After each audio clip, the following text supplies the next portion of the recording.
Welcome.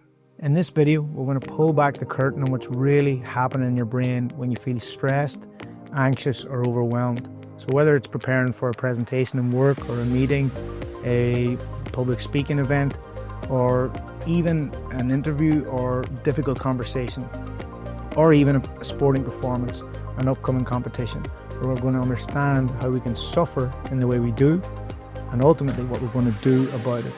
So this is your introduction to psychoeducation. And psychoeducation forms the foundation of the 12-week Set Your Head program, where I work with individuals on a one-to-one basis weekly. And if you've ever been frustrated by your own mind, this video is going to change that. How we operate, we need to understand the machinery behind it. So let's take a look at the brain. The prefrontal cortex. It's the brain's control center. It's a large part at the front of the brain, right behind the forehead.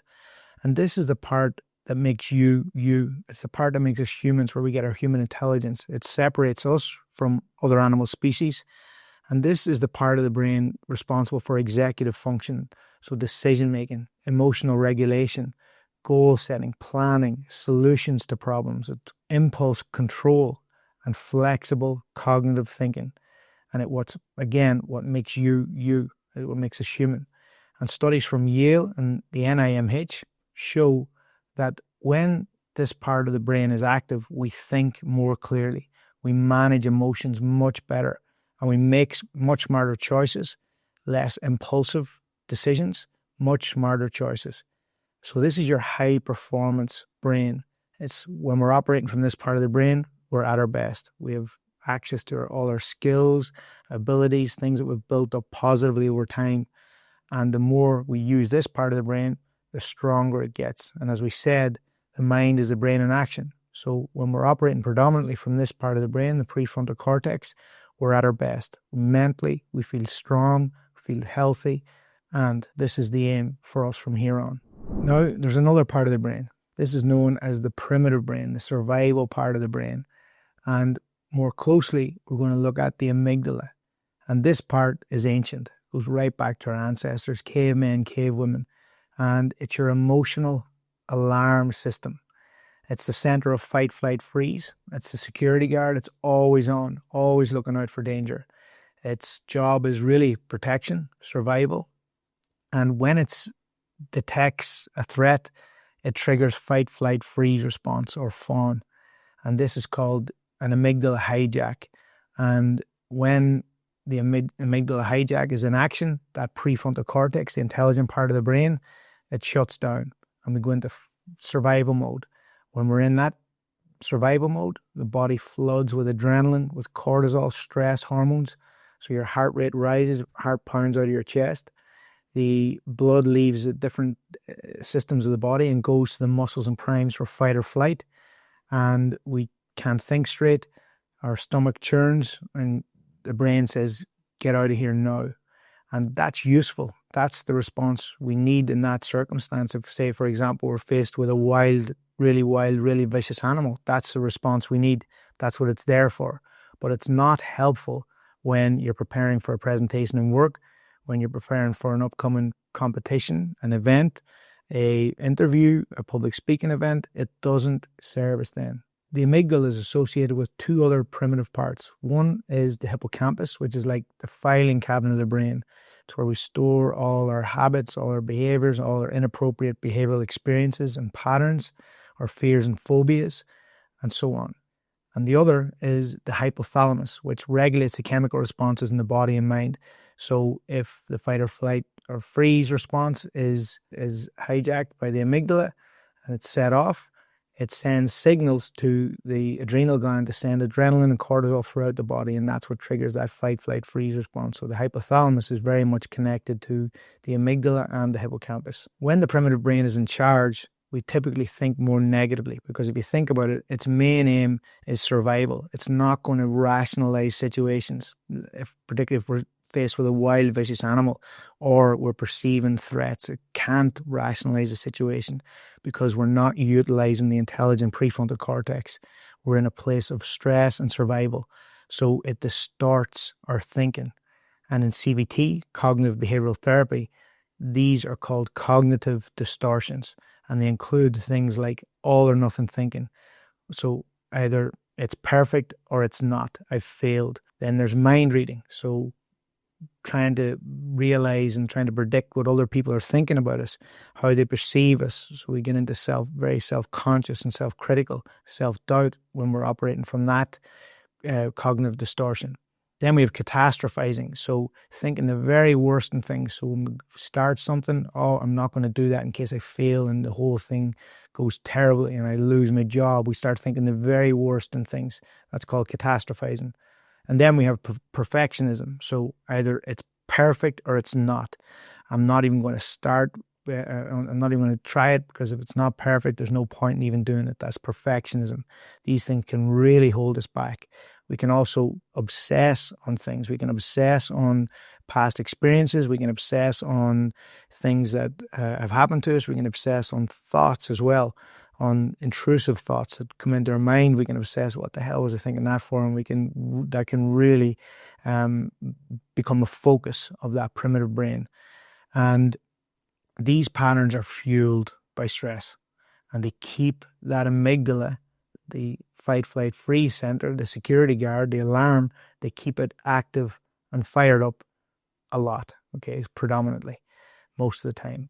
But we can break that cycle. We can break the cycle, and we use evidence-based tools and strategies from CBT, cognitive behavioral therapy, and combine that with hypnotherapy for a very, very powerful healing combination. And not just healing combination, but performance-focused and performance-fueled combination that allows us not just to restore mental well-being, but to perform at our best, get our brains really operating from that prefrontal cortex.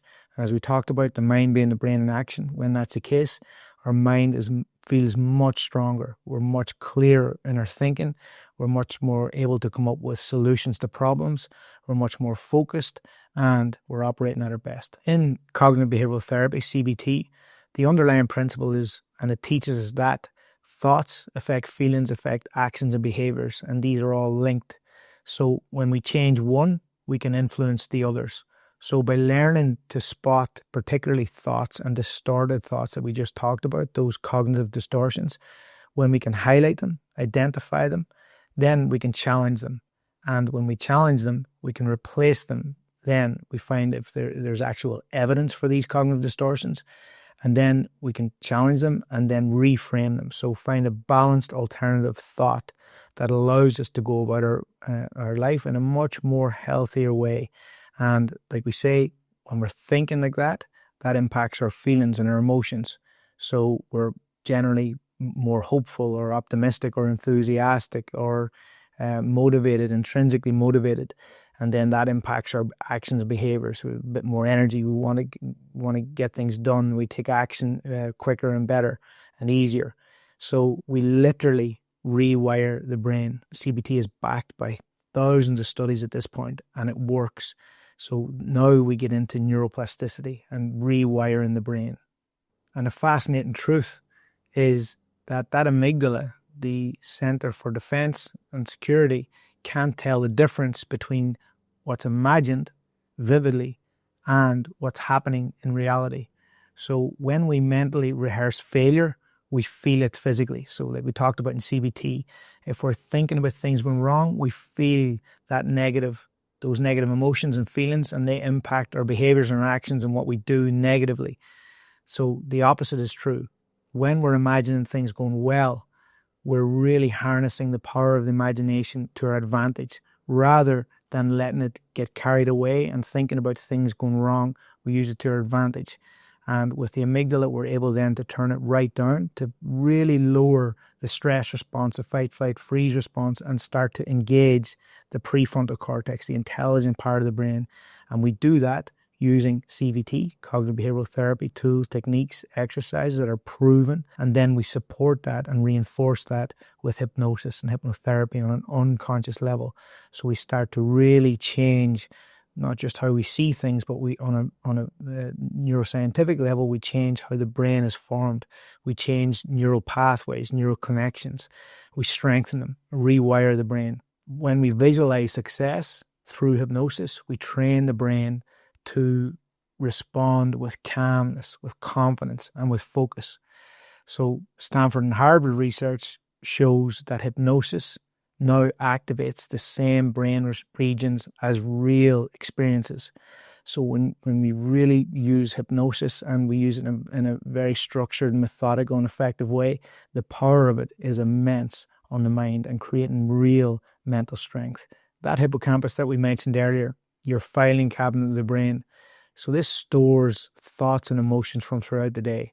So if we've been experiencing things from throughout the day, or typically we're thinking more negatively, or we've had someone annoy us during the day, you're lying in bed thinking about these things, maybe thinking about them going wrong or problems that have happened throughout the day, then we're bringing those last thoughts into sleep. And when that's the case, we end up consolidating these negative, stressful thoughts from throughout the day. And over time, maybe it's weeks, months, even years, we store these patterns as unconscious beliefs and patterns, and they start to impact our thoughts, our feelings, and our behaviors. So that window right before sleep is extremely important that we use it to our advantage. So that's why clients in the 12-week program, and now you guys, can use this window to your advantage right before sleep. So using CBT tools and techniques, journaling, gratitude techniques, specific techniques that allow us to, in terms of CBT, highlight unwanted cognitive distortions, challenge them, and reframe them, so that then we press play on the hypnosis audio for sleep.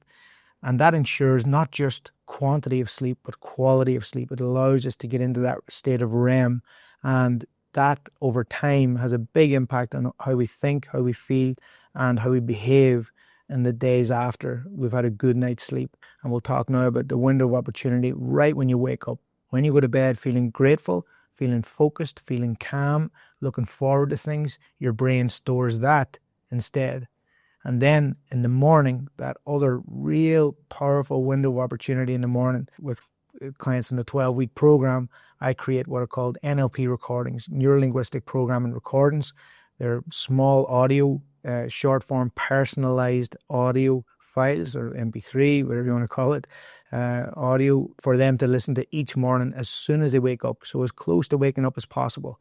So from going that window right before sleep, and now the window right when you wake up. So the mind, we start to essentially reprogramming the mind right before sleep, during sleep, and after sleep. And that has a big impact on how we think, how we feel, how we act and behave, and what we actually do and achieve. So tonight, start with a very simple framework. This is how you begin to change. Think of 3, 3, and 3, 3 sets of 3. It's a very simple framework. 3 things that went well today, 3 things you're grateful for, and 3 things you're looking forward to. So dedicate a journal and a pen, leave it beside your locker. Don't take it downstairs, don't take it to the car, just leave it beside your locker with a pen, and dedicate it just for this window of opportunity right before sleep. 3, 3, and 3. 3 things that went well today, 3 things you're grateful for, 3 things you're looking forward to. And then once you've written those, send me a message. I'll send you the hypnosis recording for sleep, or actually we'll add it as a YouTube video. So use the hypnosis recording for sleep to ensure, again, not just quantity, but quality of sleep. And this framework over time will have a big impact on how you think, feel, and behave the following days. So over time, we're really training the brain here, training the mind for change right before sleep. So we talked there a lot about the brain. In terms of the mind, 5% of the mind is your conscious part, what we're using to be aware of our thoughts and to communicate with other people. That's only 5% of our mind. Some say even 3%. The rest is 95%, the unconscious, where we store our beliefs, our behavioral experiences and patterns, our fears and phobias and all sorts. So the key to remember is when we're sleeping, it's not just an off switch. It's a very dynamic process. And when we're particularly in that REM phase of sleep, we are processing and consolidating thoughts in that unconscious mind. So sleep is so, so important. It's not just an off switch. It's very, very powerful and a very, very important opportunity to change the mind. So again, using that window before sleep and in the morning. Keep this in mind. And throughout the day, to stay in your prefrontal cortex, really operating from that predominantly, use this simple framework. It's called the 4Ps: positive interactions with others, positive action, so being active, taking action on things, positive thoughts, so using that framework right before sleep, for example, 3, 3, and 3. So it's a structured way of thinking positively, not just randomly thinking positively, okay? And then positive focus, so focusing on what it is you want. And that's where I'll be doing another video on that, but that's where in the program we really sit down and look at, okay, what do you want? What direction do you want to go here in various areas of your life? So that positive focus, coupled with the other 3 of the 4Ps, generates on a neuromolecular level neurotransmitters and neuromodulators called serotonin, dopamine, oxytocin, and endorphins. And when these chemicals are flowing naturally in the brain, when we're operating from that intelligent prefrontal cortex, or we're feeling really in a great place, we're feeling mentally very strong, we're emotionally regulated, we're focused. If anything does happen, if there are, obviously there's going to be inevitable days where there might things that we're not expecting, where previously they would have caused us very overwhelming emotions and emotions that we weren't able to deal with. Well, now we're in a much better place mentally and emotionally. So remember that the 4Ps: positive interactions, positive actions, positive thoughts, positive focus, generate these chemicals in the brain that allow us to feel at our best. And what stops the flow of these chemicals in the brain? Well, when we're down and feeling low, depressed, we don't produce chemicals. We don't produce these chemicals in a healthy way at all. So when we're more anxious and stressed and overwhelmed, we produce an overload of adrenalines and stress hormones like elevated cortisol levels and so on, which do serve a purpose.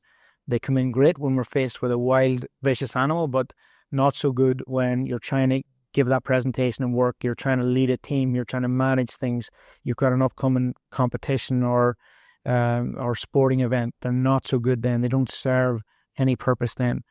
So a big advantage that we use is that using cognitive behavioral therapy combined with hypnosis and hypnotherapy allow us to turn down that primitive brain, manage that primitive brain, turn it right down so that we're not stressed or anxious or overwhelmed. And it allows us to operate and stimulate more and more this prefrontal cortex. So we're operating at our best. We're thinking clearly. We're able to come up with strategies. We're thinking critically. We're rational. We're logical. And we're really able to manage our emotions. And when we're operating from here, we're at our best. That's where real mental strength comes from. So now you understand the 2 minds in your head. You've got the prefrontal cortex. It's calm, focused, rational, very capable, and comes up with solutions to problems. And then you've got your primitive brain, the survival part of the brain, where it's emotional, it's reactive, it's impulsive, and it's fear-driven. So your job now isn't to eliminate fear or to control all these emotions. It's to manage it, to shift the management to the part of you that knows how to lead, that knows how to respond and grow, which is that prefrontal cortex, the intelligent human part of your brain. When you're operating from there, you're at your best. And next week, we're going to begin hypnosis. So I'll be updating this channel with hypnosis videos for sleep, for performance, basically operating from that prefrontal cortex more and more. I'll ask you some CBT questions as well in some of the videos. So providing frameworks that will really help you change your mind. And like I always saying when I speak to clients, when you change your mind, you can change your life. And you can change your mind. So we're literally rewiring the brain here. If this video connected with you, drop a comment below. And if you've been experiencing any of these cognitive distortions and negative thinking patterns and negative thinking traps, let me know what you've been experiencing and I'll get back to you if I can, providing some insight or maybe some additional tools and give you a steer on where to go with that. And please subscribe to the channel because I've got a lot coming up of hypnosis recordings, CBT frameworks, very practical tools and techniques. So these are going to help you change your mind and you can change your life from there. So please hit subscribe and remember this is just the beginning. So keep an eye out for new videos and we'll see you then.